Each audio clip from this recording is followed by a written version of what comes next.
The Solar Trade Association warned of devastating energy shortages if incentives are cut. U.S. libraries cut ebook and audiobook lending programs following a Trump executive order. And SynthID Detector can check media to see if it was generated with Google's AI tools. It's Wednesday, May 21st, and here's a quick look at tech in the news this morning from Engadget.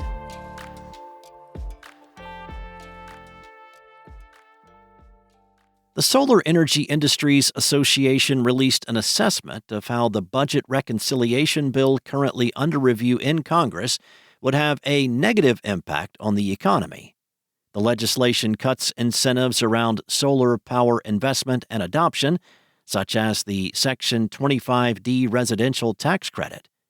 The group's analysis found that the bill, as it stands, would lead to the loss of nearly 300,000 current and future jobs in the U.S. It also said removal of incentives could mean a loss of $220 billion in investment in the sector by 2030.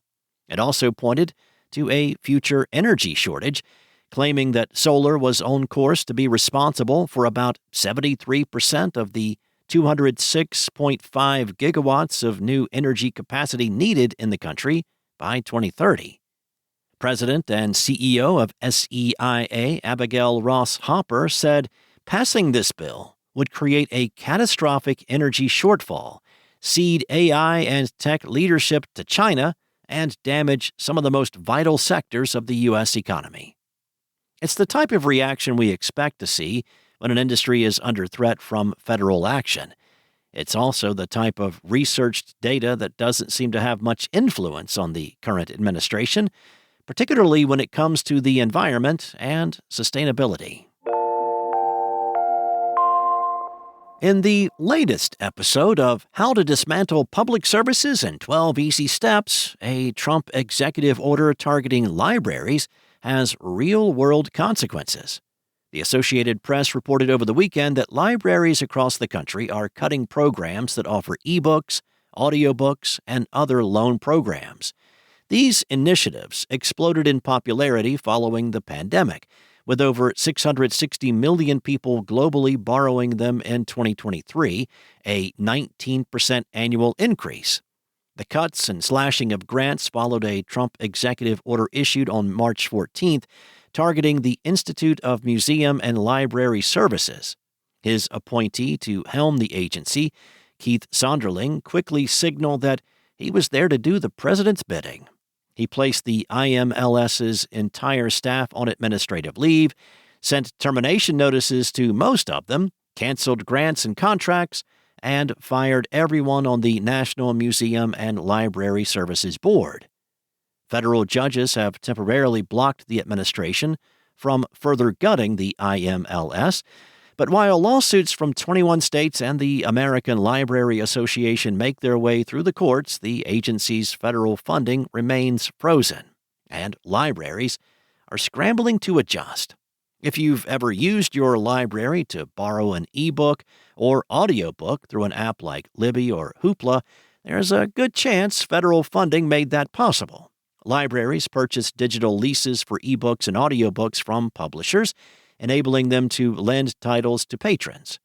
The leases typically cost much more than physical copies and must be renewed after a set period or number of checkouts. With library digital borrowing surging, those federal funds went a long way toward keeping the programs afloat. Mississippi has indefinitely suspended its Hoopla-based lending program. The IMLS was created back in 1996 by a Republican-controlled U.S. Congress. The agency has an annual budget of under $300 million, with nearly half of that amount allocated to state libraries, which, in turn, help fund local libraries' digital lending programs.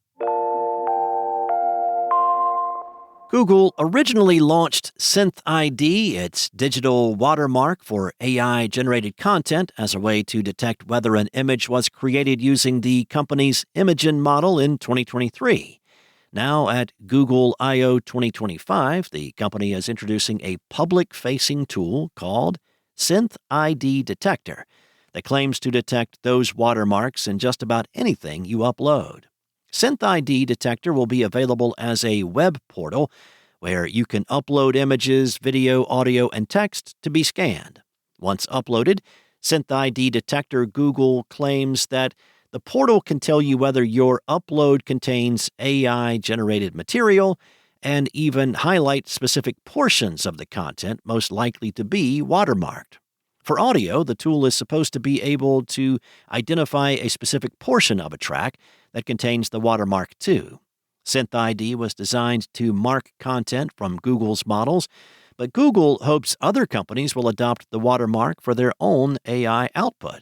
An open-source version of SynthID is already available for text watermarking, and as part of the rollout of SynthID Detector, Google is partnering with NVIDIA to mark media its NVIDIA Cosmos model generates.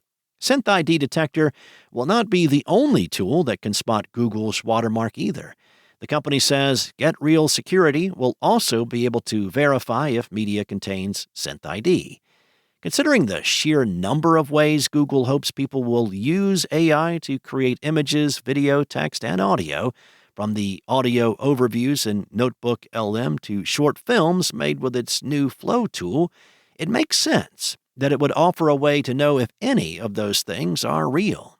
Until models from one company produces the vast majority of content or a digital watermark reaches widespread adoption, though, a tool like SynthID Detector can only be so useful. Thanks for listening. There's more to these stories and more tech news at Engadget.com.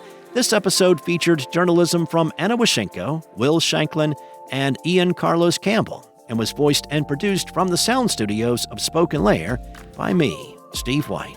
Enjoy your day, and I'll be back tomorrow morning with more tech news from Engadget.